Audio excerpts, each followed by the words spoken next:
Selamünaleyküm ve rahmetullah.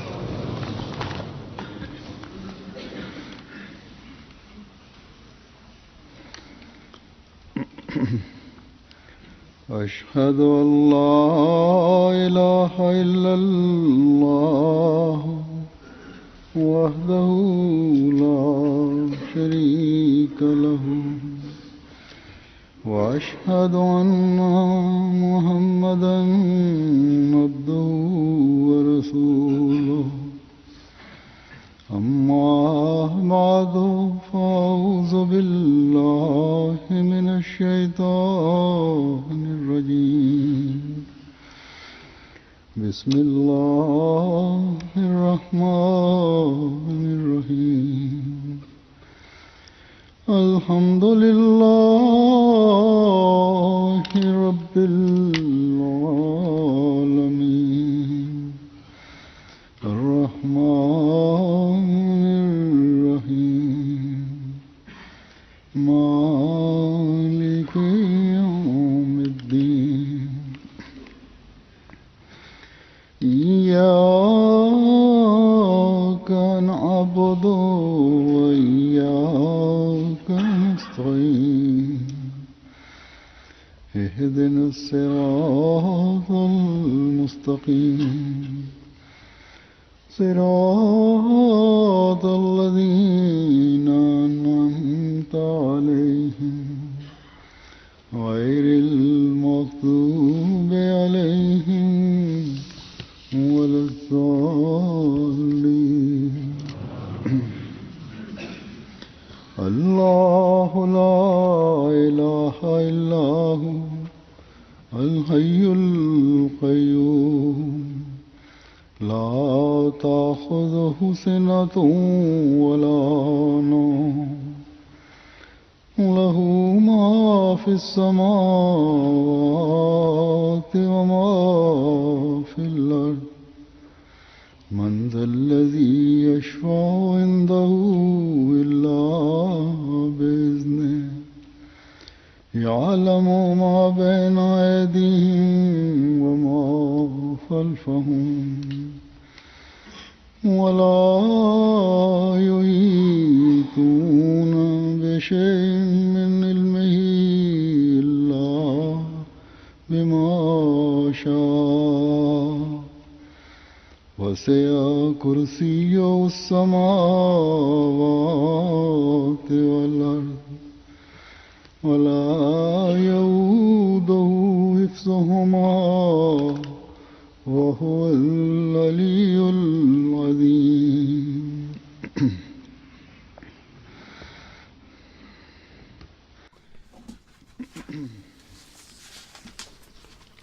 Bir müddet, bir zaman önce ben bir hutbemde şöyle demiştim. Bugünlerde Müslümanların dikkati hayyara değildir. Hayyara dikkatleri çekeceklerine ve Allah-u Teala ile alaka kuracaklarına ve onda ileri adım atacaklarına, onların yerine sahte pirlere gidiyorlar ve onlara nazar bağlıyorlar ya nazar dinliyorlar. Onların mezarlarından dileklerde bulunuyorlar ve onlara dileniyorlar. Nasıl ki Allah'tan bir insanın istemesi lazım olduğu gibi Pakistan ve Hindistan'ın çoğu orada bilgisizlikten dolayı ve nesilden nesile gelen pirlere tapmak eğilimi neticesinde onlar zannediyorlar ki bu pirler ve evliyalar, ermişler bizim muratlarımızı bize verebilirler. Bize yardım edebilirler. Onun için onlara dua edilir. Bazı kimseler şirk konusunda o kadar ileridirler ki mezarlara secde ederler. Hatta öyle olaylar vardır ki kadınlar derler ki bu oğul bize Allah-u Teala vermemiştir. Aksine haşa Data adlı pir bize vermiştir. Şirk o kadar çoğalmıştır, ilerlemiştir. Bu durumda बस ऐसे वक्त में Müslümanlar जो सबसे बड़े ların en iyi muvahhid olmaları gerekiyordu. Yani tevhide inanan insanlar olmaları gerekiyordu. तालीमी Hz. Resulullah sallallahu aleyhi ve sellem'in de ileri sürdüğü budur. Kur'an-ı Kerim'de aynısını bize öğretmektedir. Fakat maalesef तालीम देता है, bu sözde tevhide inananlar şirke kapılmışlardır. इस शिरक में मुब्तला हो गए। Öyle şirk vardır onlarda ki इनमें ऐसे शिरक की बातें हो रही हैं bazen जो बात onları İslamiyet yerine müşriklere daha da yaklaştırmaktadır. मुशरिकीन की ज्यादा कई Yüce Allah bu zamanda अल्लाह ताला bize ने minnet ederek इस जमाने में Hz. Resulullah sallallahu aleyhi ve sellem'in आ हजरत gerçek aşığını gönderdi. आशिक सादे को भेजा। Ta ki bu zamanda इस जमाने में bu yanlış eğilimleri गलत ve bozulmuş olan bu talimatı और ये pirler ve sahte pirler onu bozmuşlardır. की वजह से बिगड़ गई है। Bunu ortadan kaldırarak doğru talimata insanların dikkatini çeksin. Yüce Allah'ın bu gönderdiği bu zat इस फरिश्तादे zamanın hakemi ve adaletle karar veren मसीह और Hz. Resulullah'ın gerçek aşığı Mesih ve Mehdi bize Sadiq ने bu şirkten kurtarmak için, şirk pisliğinden kurtarmak için bize yol göstermiştir. वो रहनुमाई फरमाई है Bu da जो ऐन tam Kur'an-ı Kerim'in talimatına uygundur. जो कुरान करीम की तालीम Onunla जिससे Yüce Allah'ın vehdaniyeti, tek oluşu वहदानियत कायम होती है। kabul edilir. आ Hazreti Resulullah'ın gerçek talimatı bununla ortaya çıkar. तालीम का पता लगता Resulullah'ın üstünlüğü bunun vasıtasıyla ispat है edilir. बरतरी साबित होती है। Bütün dinlere तमाम İslamiyet'in daha üstün olduğu dinlerden daha üstün olduğu ispat edilir bununla. Diğer dinlere inananlar ne kadar söylerlerse söylesinler, necat bizim dinimizdedir deseler, कि हमारे मजहब में निजात है। özellikle Hristiyanlığın bu iddiası vardır. ईसाईयत का ये दावा है Mesih çarmıhtan bizi kurtardı, ve canını orada vererek kefaret oldu. Mesih bizim için necat yoludur ये राह निजात है। ve o Allah'ın oğludur और फिर ये भी ve derler ve ona inananlar her çeşit günahlardan pak olurlar derler. से पाक हो जाते हैं। Hatta Hristiyanlıkta बल्कि saint ईसाईयत olarak जो सेंट्स कहलाते हैं वो भी शफात का जरिया बन जाते हैं। geçenlerde bir Pop vardı, John Paul, II. Paul. Onun hakkında da dünyada dendi ki उनके बारे में भी ईसाई दिन में azizler गया कि उसके बाद bazı mucizelerden dolayı ispat edilmiştir साबित हो ki गया है ona dahi şefaat etme makamı eline geçmiştir. Çünkü belli bir कि एक खास मुकाम पर वो फायदा makama ulaşmıştır. Öyle bir yaklaşmıştır ki artık şefaat edebilir. वो शफात कर सकता है। और Ve cennette oturarak bunu yapabilir. जन्नत में बैठकर ये काम कर Her neyse bu onların düşünceleridir. Onların talimatı, batıl talimatına göre onlar hareket ederler ve zannederler. Ne zannederlerse zannetsinler. समझते रहें। Asıl budur ki onların talimatı असल तो ये है कि उनकी तालीम ही Hazreti İsa Aleyhisselatü Vesselam'ın talimatının इस्लाम की तालीम के tam olarak ona karşı çıkarak खिलाफ चलते şirk üzerinde kurulmuştur. शिर्क पर बुनियाद कर रही है, Ancak बन गई है। लेकिन bu talimat इस तालीम के talimat hakkında da Hz. Mesih Aleyhisselatü Vesselam vardır ancak ki जिन्होंने हमें bizi Hristiyanların bu batıl düşünceleri hakkında bize bilgi vermiştir. बताया। Ben şimdi Hz. Mesih Aleyhisselatü Vesselam'ın मैं हज़रत मसीह मौद अलैहिस्सलाम bir referansını okuyacağım. Şöyle diyor, का हवाला पेश करता हूँ। unutmayınız आप फरमाते हैं ki Tanrılık याद रखो कि खुदा Hz. İsa Aleyhisselatü Vesselam'a bir töhmettir. Asla öyle bir iddiada bulunmamıştır. उन्होंने हर Kendisi hakkında her ne dediyse o kelimeler उन्होंने अपनी निस्बत फरमाया है। şefaatten daha öteye gitmez. Shafat की हद से बढ़ते नहीं।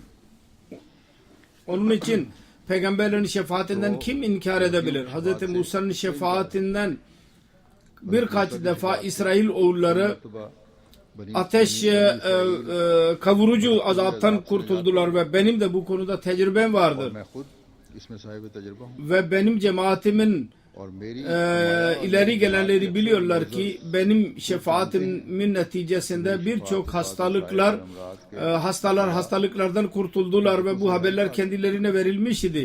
और ये खबरें उनको पहले Mesih'in kendi ümmeti için, necati için çarmıha gerilmesi होना ve ümmetin günahını yüklenmesi öyle batıl bir inançtır ki एक ऐसा akıldan binlerce kilometre uzaktadır. अकल से हजारों को उस Allah-u Teala'nın sıfatları खुदा की सिफात adalet ve adaletten bu uzaktır ki birisi günah işlesin ve ceza başka birisi çeksin. और सजा किसी Bu inanç hataların bir toplamıdır. का एक मजमुआ है। Hz. Mesih Muhammed Aleyhisselatü Vesselam başka bir yerde şöyle diyor. इस्लाम Gerçek şudur ki şefi için gereklidir ki ilk olarak Allah-u Teala ile alakası tam olsun खुदा ताला से ki Allah-u Teala'dan feyzi bulsun ताकि ve ondan sonra mahlukat ile kuvvetli bir alakası olsun शदीद ताल्लुक हो ki o oradan aldığı Allah'tan aldığı feyiz ve hayırı खैर जो वो खुदा से insanlara ulaştırabilsin. Bu her iki alaka kuvvetli olmazsa o şefi olamaz. शदीद ना हो Aynı mesele हो सकता। hakkında üçüncü bahis şudur ki तीसरी बहस का dikkate şayan her iki bu örnek görülmezse hiçbir iyi bir netice elde edilemez कोई मुफीद ve bütün नतीजा tartışmalar farazi olur. नहीं और सारी बहसें फर्जी हैं। Allah ile olan alaka ve insanlarla olan alaka ve onun feyzi ताल्लुक Allah-u Teala'nın feyzini insanlara ulaştırmak bunun neticesi görülmeli. Eğer bu olmasa o zaman hepsi batıldır. नहीं Mesih'in örneğine bakın. मसीह के नमूने को देख लो। Birkaç havarileri dahi doğru yola getiremedi. चंद हवारियों को Daima onlara tembel, हमेशा उनको inancı pis olan dedi. Bazı kimselere hatta şeytan dedi. Ve İncil'e göre hiçbir örnek tam değildir. साबित नहीं है। ये इंजील कहती है जो भी हज़रत मसीह İncil böyle diyor. फरमाया कि ये इंजील ये कहती Mesih Aleyhisselam kendi havarilerini dahi düzeltmedi ve onları sövdü. है। भला कहा Ona mukabil bizim peygamberimiz बिलमुकाबिल हमारे नबी sallallahu aleyhi ve sellem tam örnektir. सल्लल्लाहु अलैहि वसल्लम कामिल Nasıl manevi ve bedensel olarak onları तौर पर büyük azaptan kurtardı ve günah hayatından onları çıkardı ki ve bütün kainatlarını değiştirdi. आलम ही पलट दिया। Aynı şekilde Musa'nın şefaatinden istifade edildi. Hristiyanlar Mesihli Musa'nın Mesihli olarak adlandırıyorlar İsa'yı ama ispat edemediler ki o Hazreti İsa da Mesih Hazreti Musa gibi insanları kurtarmıştır. Old testament में Amirul Mum diyor ki Kitab-ı Mukaddes'te Musa'nın örnekleri vardır ama Hazreti İsa Aleyhisselam'ın örnekleri yoktur. Paulus ने Paul demiştir. Saint कुछ और लोगों ने Aziz Paul. तारुफ दिए जाते Ama İsa Aleyhisselam bizzatın öyle bir iddiada bulunmamıştır. कि गुनाह से कौम Sonra Mesih Aleyhisselam diyor ki biz görüyoruz Mesih'ten sonra onun ümmeti daha da bozuldu. कौम की हालत Ve eğer birisi şüphe içindeyse Londra yahut Avrupa'nın değişik ülkelerine giderek baksın günahtan kurtarmış mıdır yoksa günaha sürüklemiş midir? Günah गुनाह है onun tanımı kötülük. बुराई है। Eğer o değiştirilirse उसको अगर उसकी तारीख बदल दी जाए kötülük बुराइयां hürriyet sayılırsa आजादी और नेकियां शुमार होने लगे तो फिर o zaman bunların ameli doğrudur. इनकी तालीम Ancak Mesih Aleyhisselam diyor ki gerçek kötülükler ahlaktan uzak olan hareketler insanlıktan dışarı çıkması इंसान का ahlak इंसानियत से olarak निकलना है अखलाक o pisliklerin hepsi Avrupa'da aynen mevcuttur. Onun için bu günahdan çıkarmak değil, इसलिए ये गुनाह Günah निकालना नहीं batırmaktır. Günahta. और डुबोना है, Yalnız iddialar var. Açık bir delil yoktur. जिनके साथ Onun için İsa Aleyhisselam kurtarmak için geldi demeleri hayalidir. Hristiyanların böyle düşünceleri. Biz görüyoruz ki o gittikten sonra insanların durumu daha da bozuldu ve maneviyattan uzaklaştılar. बिल्कुल दूर जा पड़ी। Kilise kendisi diyor ki biz maneviyetten uzaklaşmaya devam ediyoruz. हम बहुत दूर हटते चले जा रहे हैं। Evet, gerçek şefi ve tam şefi Muhammed Mustafa'dır sallallahu aleyhi ve sellem. हाँ हजरत सल्लल्लाहु O अलैहि वसल्लम insanları putperestlikten ve her pislikten, günah pisliğinden ve kötülüğünden जिंदगियों arındırarak en yüce millet haline getirdi. Delili şudur ki her zamanda ये है onun temiz oluşunun ispat etmek için Allah-u Teala bir örnek gönderir. ताला Asıl resim budur. Hz. Mesih Maud Aleyhisselatü Vesselam bize Hristiyanların resmini gönderdiği budur. ईसाईयत की दिखाई। Kitab-ı Mukaddes'e göre dahi Hz. İsa Aleyhisselatü Vesselam'ın kendi hayatında अपनी जिंदगी में kendi havarilerini ispat edemeyişi ispat ediliyor. ना कर सकना साबित। Sonra çarmıhta ölmek ki lanetlenmiş bir ölümdür. नजदीक लानती मौत भी है। Bu da Yahudilere göre kötülük idi. यहूदियों के नजदीक Ne tevil edilirse edilsin. वो उसकी जो मर्जी तवीलें पेश की। Biz Ahmedi Müslümanlar bunu kabul etmiyoruz. Ahmadi मुसलमान Aksine Hz. Allah-u Teala kendi peygamberini अल्लाह ताला ने अपने इस नबी को bütün suçlardan kurtardı. Yahudilerin suçlamalarından kurtardı. जो यहूदी आप पर लगाना चाहते Ve Hz. İsa Aleyhisselatü Vesselam uzun hayat yaşadı हैं ने ve kendi işinde başarılı oldu. Gayesine ulaştı. Allah-u Teala kendisini bir gaye için göndermişti. O gayeye ulaştı. Bu açıklama Papa ile olarak ben beyan ettim ki gençler बयान किया है। ve çocuklar okullarda dahi bugünlerde çok tartışılmaktadır mucizeler hakkında. काफी डिस्कशन हो रही है मौजूदे के बारे में। Zikir duyuyorlar ve ondan sonra etkileniyorlar bazen. सुनते हैं, जिक्र सुनते हैं और फिर मुतासर भी हो जाते हैं बाज़ दफा। İspat edilsin ki gerçek nedir? ये पता चले Hiç unutmayasınız. Hz. Resulullah sallallahu aleyhi ve sellem'in derecesi सल्लल्लाहु अलैहि वसल्लम asıl şefaat derecesidir. En yüce mertebededir o. है शफात का बुलंद मुकाम। Ve kendi hayatından और आपकी जिंदगी से bugüne kadar kendi ölümünden sonra dahi bu mucizeler var olmaktadır. Örnekler ileri sürülmektedir. Kendisine inananlar da öyle insanlar olmaktadır, doğmaktadır ki mucizeler gösterebilirler. जो मौजूदात दिखाने वाले हैं।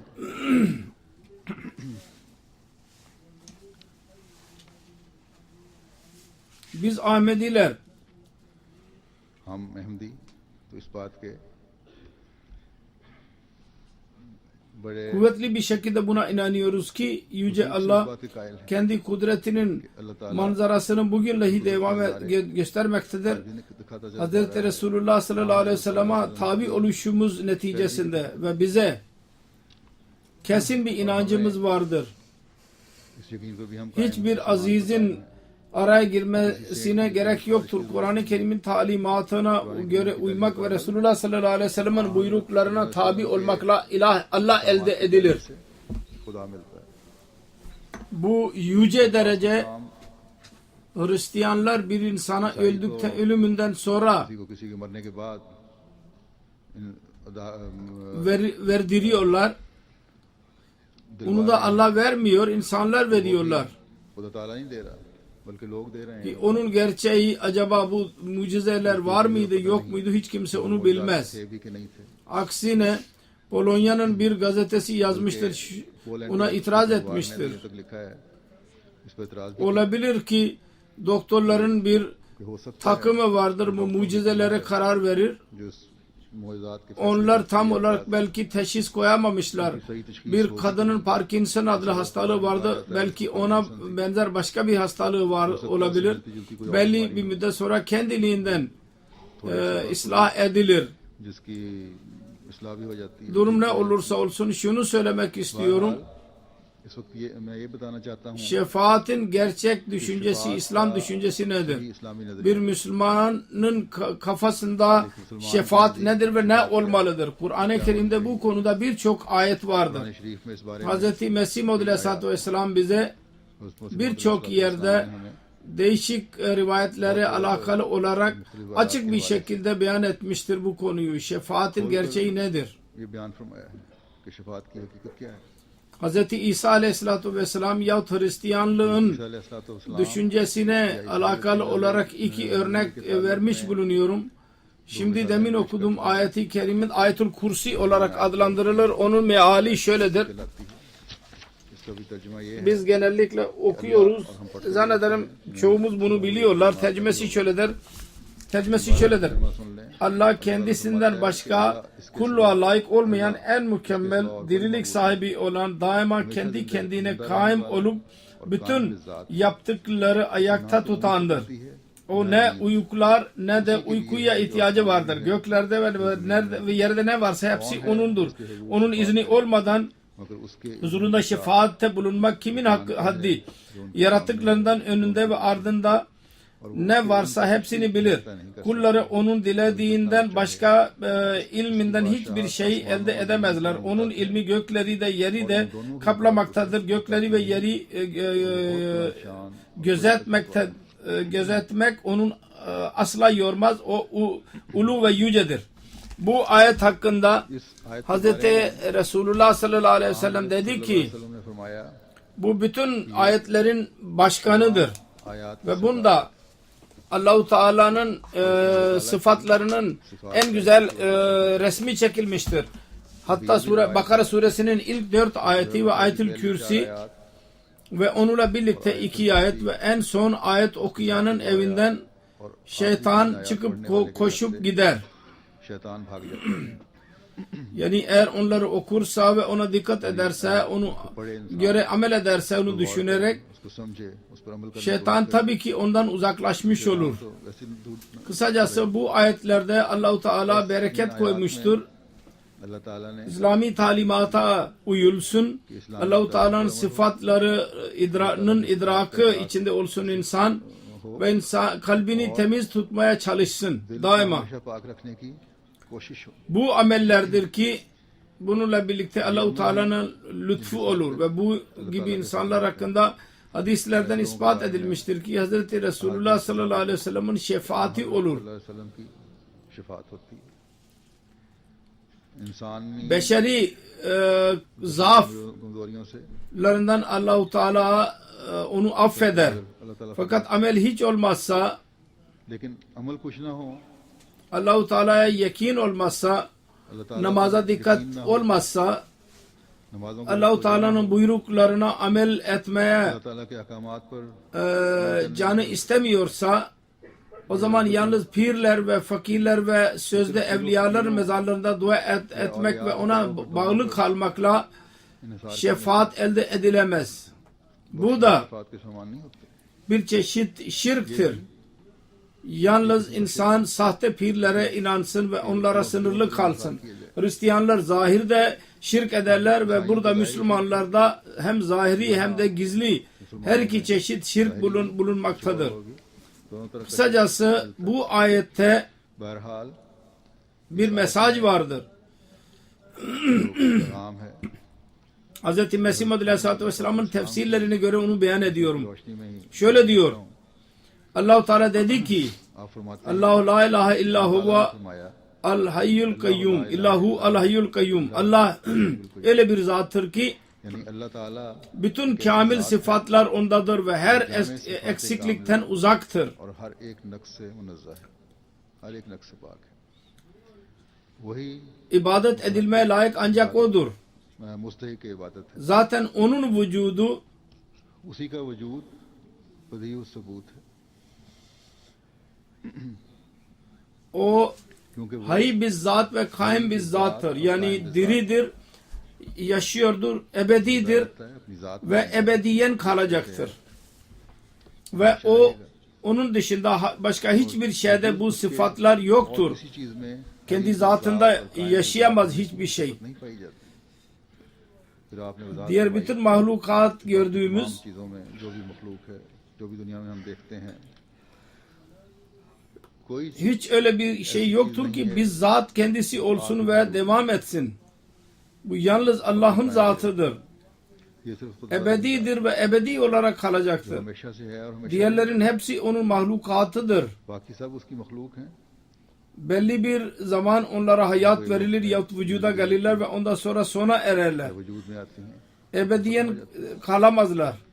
कायम नहीं रह सकती, हमेशा नहीं रह सकती। Ve hayatı az olan और जिसकी ve जिंदगी devam पूरी है, edemeyen nasıl insanların duasını उसने kabul दुआ की, edebilir?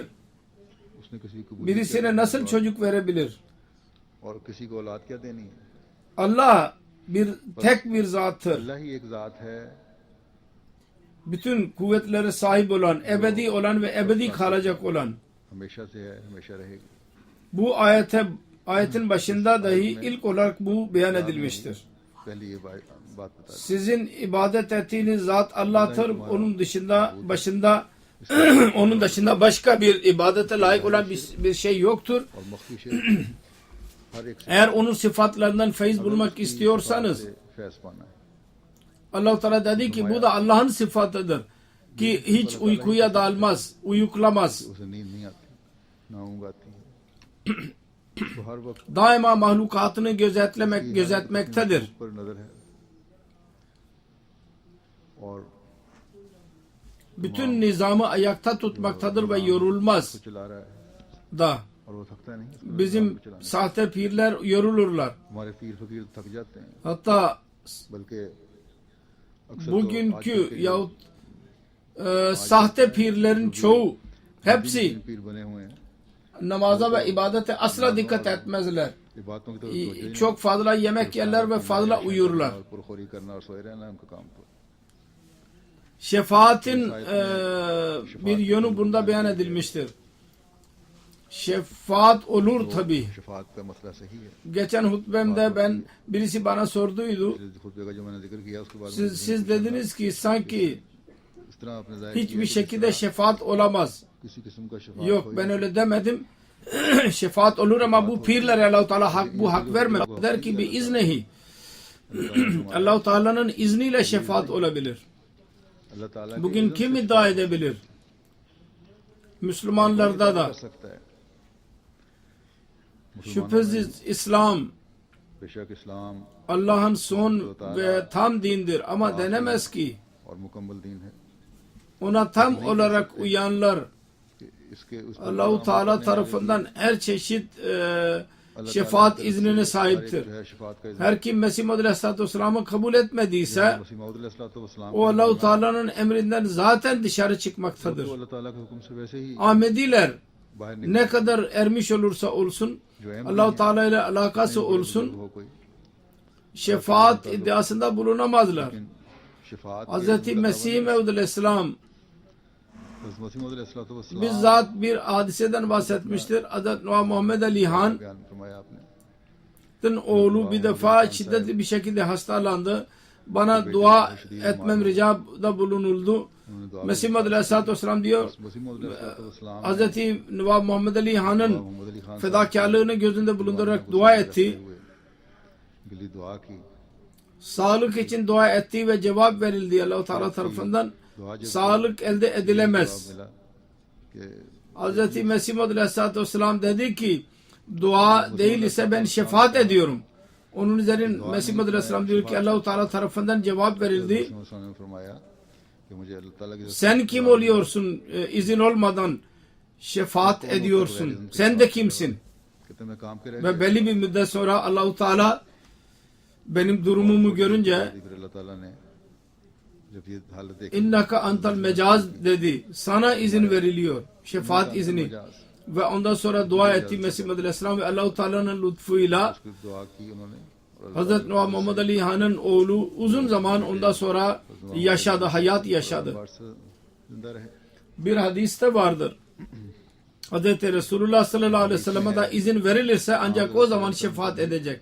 Uzun hadis vardır. तब आप Onun bir kısmı böyledir. Ve bir rivayet vardır. का एक हिस्सा है Resulullah dedi ki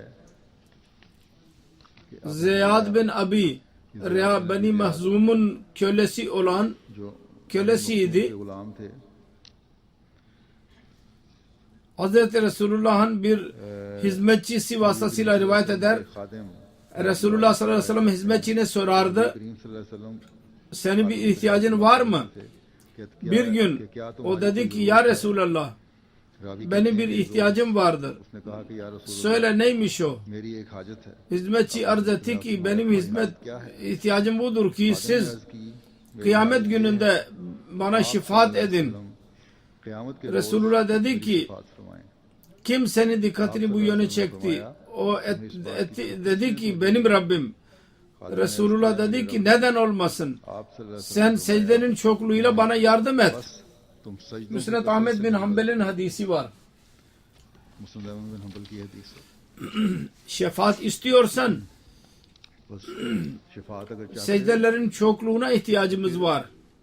सजदों की कसरत की भी जरूरत है। Bir iki namaz kılmakla sahte pirlerin mezarlarına secde etmekle şefaat elde लोगों edilemez. को सजदे कर लेने से Aksine शफाअत नहीं होगी, secdelerin çokluğu बल्कि सजदों की कसरत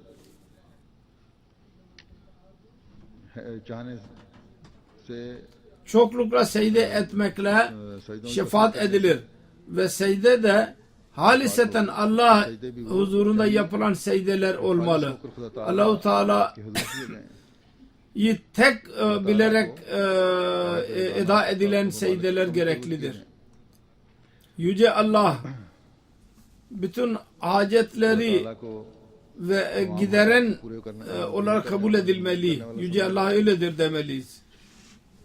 Bir hadiste şöyle vardır. Hz. Ebu Hureyre radıyallahu anh'u rivayet eder. हज़रत अबू हुरैरा Dedi ki रज़ी अल्लाह तआला अन्हु रवायत करते हैं कि उन्होंने Resulullah'a soruldu. Ya Resulullah कि आप सल्लल्लाहु अलैहि वसल्लम से पूछा गया kıyamet günü या रसूलुल्लाह insanlar arasından के लोग kim şanslıdır ki sizin वो कौन şefaat ettiğiniz kimlerdir? Resulullah dedi ki Ebu Hureyre रसूलुल्लाह ben düşünüyordum ki senden önce मुझे यही ख्याल था başka hiç kimse bu soruyu bana sormaz. Çünkü ben biliyorum senin kalbinde bir hırs vardır. Benim sözlerimi dinlemek için. मैं क़यामत के रोज़ Kıyamet gününde benim şefaatime nail o şanslı birisi olacak ki होगा kalbini yahut nefsinin ihlasıyla dedi ki Allah'tan başka hiç ibadete layık birisi yoktur. अल्लाह के सिवा और कोई मबूद नहीं। Allah la ilahe illahu ihlas ile kalbin derinliğinden denildiyse ve nefsin karışımı olmasa esas budur ve asıl budur वही असल चीज़ है। ki insanı şefaata mustahak kılar. ठहराती है। Ve bu insanlara şefaat etmek için Resulullah sallallahu aleyhi ve sellem açıkladı ve dedi ki ben şefaat edeceğim bu insanlara. Bir yerde Kur'an-ı Kerim'de Allah-u Teala Quran करीम में şöyle duyurmaktadır. Kul in kuntum tuhibbunallaha fattabi'uni yuhibbukumullah फत्तबिऊनी ve yaghfir lekum zunubakum vallahu gafurur rahim. लकुम ज़ुनूबकुम वल्लाहु गफूरुर रहीम।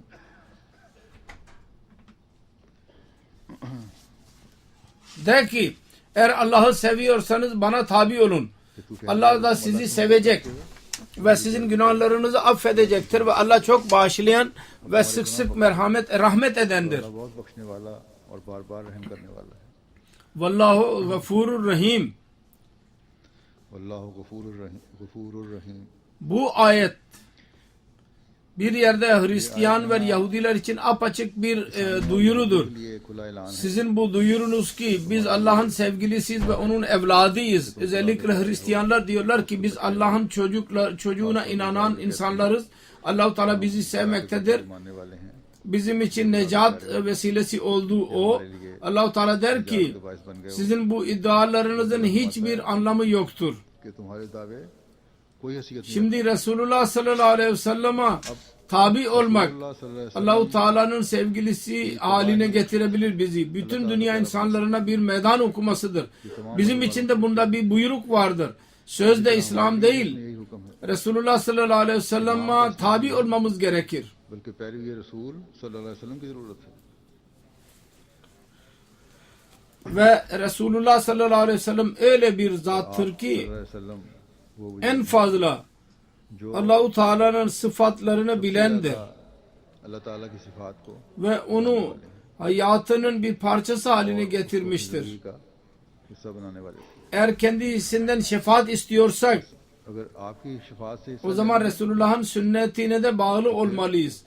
Kendi Resulullah'ın ameline bakmalıyız. करना होगा, आपके अमल को देखना होगा,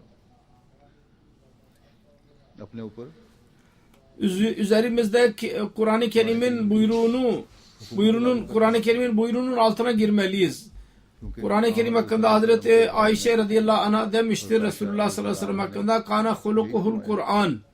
काना Resulullah'ın ahlakı Kur'an idi ve Resulullah'ın imtiyazı buydu. Resulullah'ın her işi, ameli Kur'an'a uygun idi. हर कौल हर अमल Hazreti Mesih Maud aleyhissalatü vesselam der ki bu ayet hakkında इस्लाम फरमाते हैं Kur'an-ı Kerim'de Hazreti Resulullah'ın şefaati hakkında değişik yerlerde zikredilmiştir. Shafat के बारे में Bir yerde Allah-u Teala der ki in kuntum tuhibbunallaha fattabi'uni yuhibbukumullahu कुंतुम तो ve yaghfir lekum zunubakum. हिब्बुकुमुल्लाह व यगफिर लकुम Siz Allah'ı seviyorsanız gelin bana tabi olun ki Allah da sizi sevsin ve günahlarınızı affetsin. अभी तुमसे मोहब्बत करे। Şimdi düşününüz bu ayet nasıl açık olarak söylemektedir ki Resulullah sallallahu aleyhi ve sellem'e tabi olmak कि आ हजरत सल्लल्लाहु कि, अलैहि वसल्लम के नक्शे कदम पर चलना sevgi, yücelik, itaat, मोहब्बत Resulullah sallallahu aleyhi ve sellem'in yüceliğini kabul etmek bunun şartındandır. Bunun gerçek neticesi şudur ki insan Allah'ın sevgilisi haline gelir ve onun günahları affolur. बन जाता है। Yani eğer bir insan zehir जाते हैं yediyse günahın zehrini sevgili ve itaat ve ona uymakla bu zehirin याक से ilaç tedavisi olur. है और जिस Nasıl bir ilaç ile bir insan hastalıktan kurtulabilirse aynı şekilde Allah-u Teala günahtan çıkabilir. ऐसा ही एक शख्स Nasıl karanlık zulmeti yok eder और जिस तरह नूर ve जुल्म को दूर करता है tiryak zehiri yok eder ve itaat और आग जलाती है insanı kurtarır. Aynı şekilde sevginin etkisi olur. İşte tam sevgi ve itaat जो एक ki Resulullah sallallahu aleyhi ve selleme her insan yapmaya çalışır ve yapmalıyız. Bununla इसी से Resulullah'ın ümmeti oluşumuzun hakkını verebiliriz. आपका उम्मती होने का सही हक Ve ancak böylece bir insan, bir Müslüman, gerçek Müslüman एक इंसान एक मुसलमान Resulullah'ın kendi ümmeti için yaptığı dualara varis kalabilir. Hz. Mesih Maud aleyhissalatü vesselam bu konuyu daha da açıklamak için onun felsefesini beyan ederken bir yerde şöyle demiştir. खोलकर एक और इसका फलसफा Hiç onu zannetmeyiniz ki şefaat bir şey değildir. कितना समझना चाहिए। Biz inanıyoruz ki कोई चीज şefaat gerçektir. हमारा ईमान है Ve ayeti kerime budur. Salli aleyhim inna salataka सल्ले sakanul lahum. इन्ना सलाता का Bu şefaatin felsefesidir. Günahlarda bir nefsani coşku vardır. O da azalsın.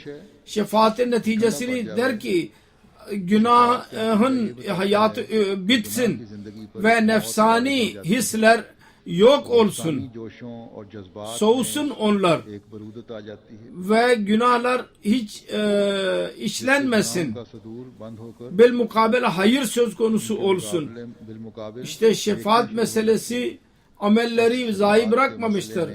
Amele yapmaya bizim dikkatimizi çekmiştir. अमाल हसना की तहरीक की है। Şefaat vasıtasıyla daha da hayır yapmaya dikkatimizi çekiliyor. तहरीक पैदा होती है। Diyor ki şefaatin felsefesini anlamamak neticesinde ahmaklar itiraz etmişlerdi. Şefaat ve kefareyi bir demişlerdir. Halbuki bunlar bir değil. एक करार दिया है, हालांकि ये एक नहीं हो सकता। Kefaret iyi işlerden insanı mustagni kılar. हसना से मुस्तगनी करता है। Filan insan benim günahımı almıştır, onun için benim hayır yapmama gerek yoktur. Kefaret budur. Hristiyanlar ne yaparlarsa yapsınlar. कफारा तो ये है, Hz. İsa onlar için haşa lanetlenmiş bir ölüme girdi ve kefare oldu. नाउजुबिल्लाह Kefaret oldu कफारा हो गया। derler. इसलिए उससे तो Yani bu demekle kefaret insanı hayır yapmaktan müstahni bırakmıştır. फरमाया और शफात Ama हमारे şefaat तहरीक hayır yapmaya teşvik eder diyor चीज अपने अंदर फलसफा नहीं Mesih Maud Aleyhisselam. Bizim iddiamız budur ki İslami talimat ve inanç ve onun bütün buyruklarının bir felsefesi vardır. उसकी हर तालीम Ve bilgisel bir delili vardır. Ki diğer dinlerde bu yoktur. फरमाया शफात अमाल हसना की मुहर्रक किस तरह पर है ये सवाल उठा इस सवाल का जवाब İspat ediliyor ki सही मिलता है şefaatte kefaret yoktur. Hristiyanların kefareti.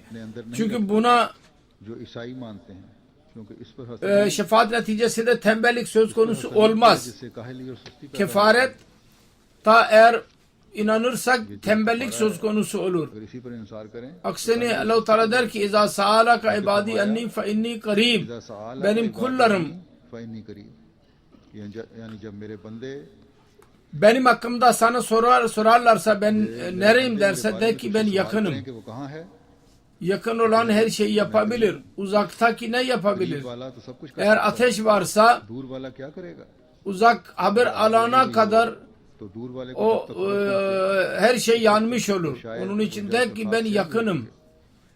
इसलिए Bu फरमाया ayet dahi kabuliyete duanın bir sırrını açıklamaktadır. O da şudur ki Allah-u Teala'nın kuvvetine tam olarak inanalım अल्लाह ताला की कुदरत और ve daima onu bize yakındır diyelim ve inanalım ki o her duayı kabul eder. और ईमान हो Birçok duanın reddedilişinin bir sırrı vardır ki dua eden के रद्द होने का ये भी kendi inancının zayıf oluşu neticesinde duası reddedilir. दुआ को मुस्तरद करवा लेता Onun için bu gereklidir ki dua kabul edilmeye layık olsun. Çünkü eğer Allah-u Teala'nın şartlarının altında değil ise o dua, दुआ खुदा ताला की o zaman bütün peygamberler dahi yaparlarsa asla kabul etmeyecek ve hiçbir netice vermeyecektir. और कोई फायदा और नतीजा इस पर मुरतब Duanın kabul edilişi için o şartlara tabi olması lazım. O şartlar अपने आप को उन शराइत में fattabi'uni, bana tabi olun. Resulullah'a tabi olun. मेरी पैरवी करो Kur'an-ı Kerim'e bağlı kalın. पैरवी करो Quran Şimdi düşünmeye layık olan budur.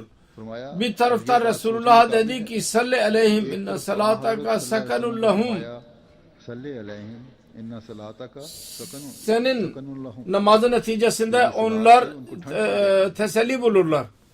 मेरी दुआ से उनको ठंड पड़ जाती है Ve hislerin ateşi बात की आग azalır. हो जाती है Diğer taraftan فَلِيَسْتَجِيبُوا demiştir. Her iki ayeti okumakla इन दोनों आयतों को दुआ मिलाने से दुआ edenin करने और कराने वाले के ताल्लुकात dua ettiği neticesinden elde edilen neticelerinden de haberdar oluyoruz.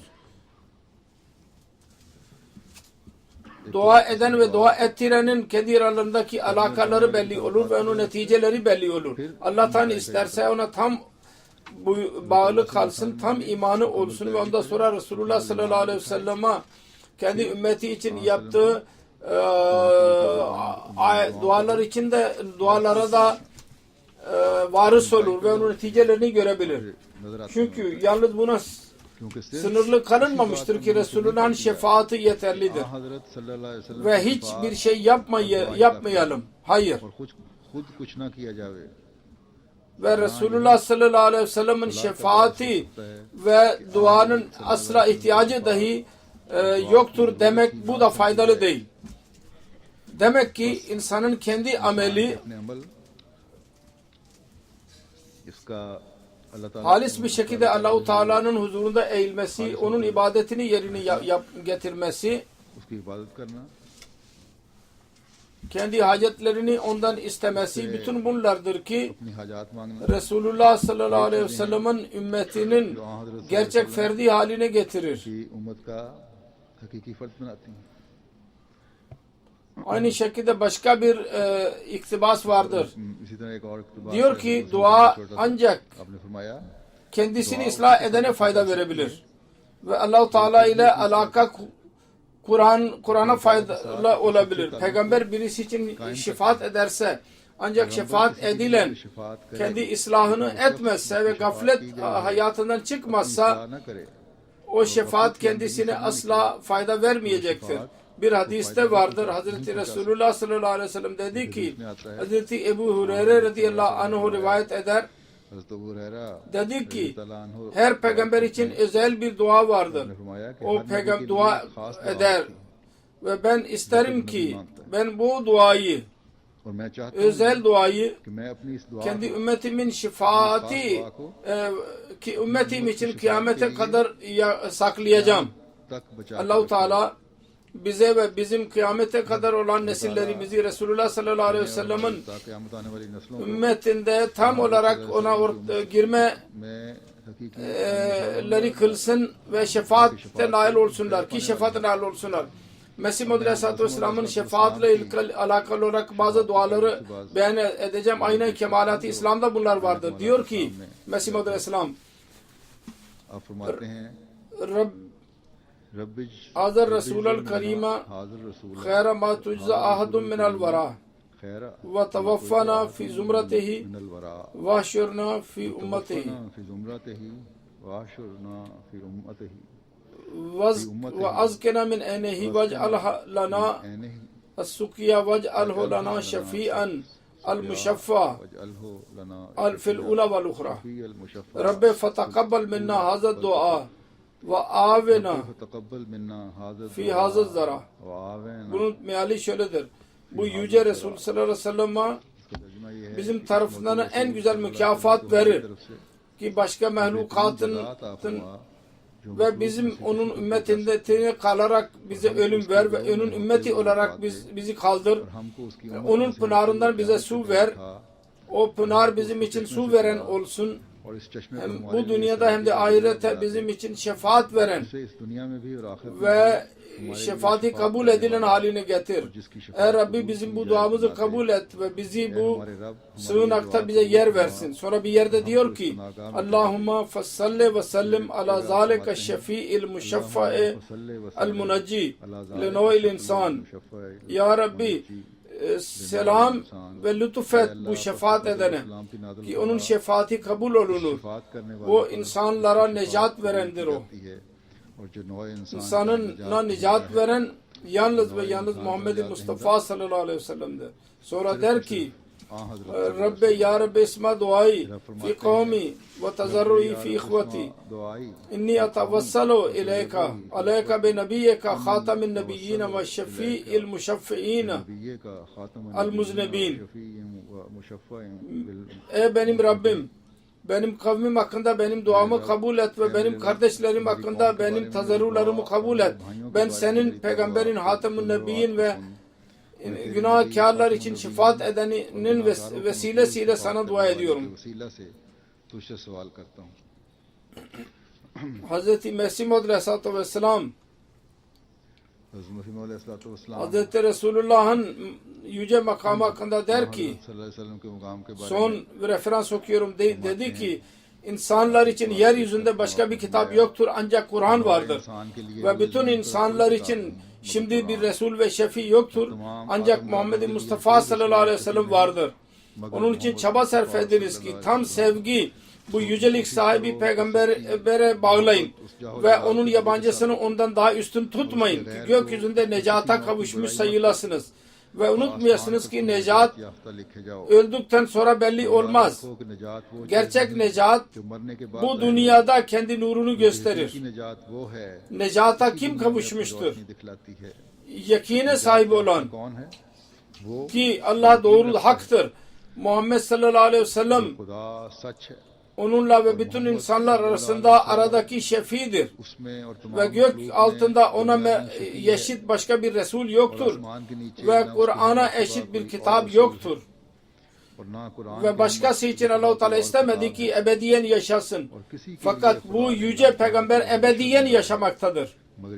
Ve onun ebediyen yaşamak için Allah-u Teala bir temel atmıştır. O da şu ki onun ifaze-i teşri ve manevi kıyamete kadar devam ettirmiştir. Ve sonunda onun manevi feyiz verme kuvvetiyle bu Mesih Mevudi göndermiştir ki onun gelişi İslami binası için gerekliydi. Çünkü bu dünyanın sona ermemesi lazımdı. Muhammedi silsile için bir Mesih gelmedikçe, कि मोहम्मदी सिलसिले Musa'ya nasıl verildiyse aynı şekilde buna verilmedikçe, aynı şekilde Allah Teala demiştir: "Edine sıratal mustakim, sıratal lezine an'amte aleyhim."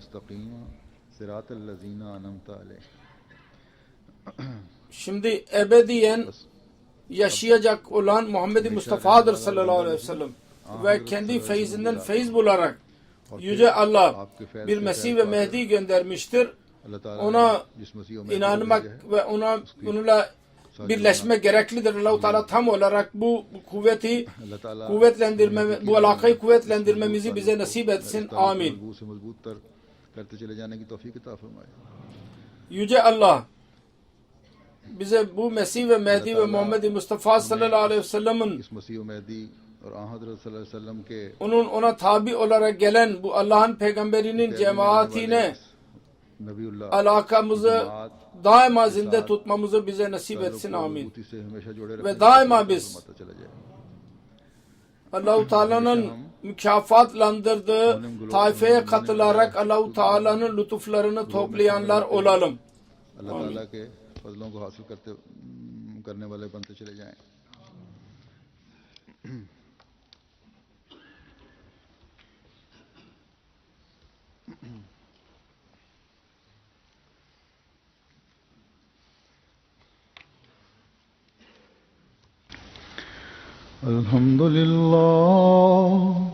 अल्हम्दुलिल्लाह नहमदुहु व नस्तईनुहु व नस्तगफिरुहु व नु'मिनु बिही व नतवक्कलु अलैहि व नऊज़ु बिल्लाहि मिन शुरूरि अनफुसिना व मिन सय्यिआति अमालिना من يهده الله فلا مضل له ومن يضلل فلا هادي له ونشهد أن لا إله إلا الله ونشهد أن محمدا عبده ورسوله عباد الله رحمكم الله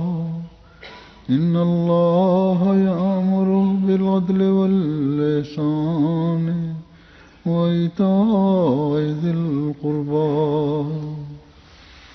وينهى عن الفحشاء والمنكر والبغي يعظكم لعلكم تذكرون اذكروا الله يذكركم وادعوه يستجب لكم ولذكر الله أكبر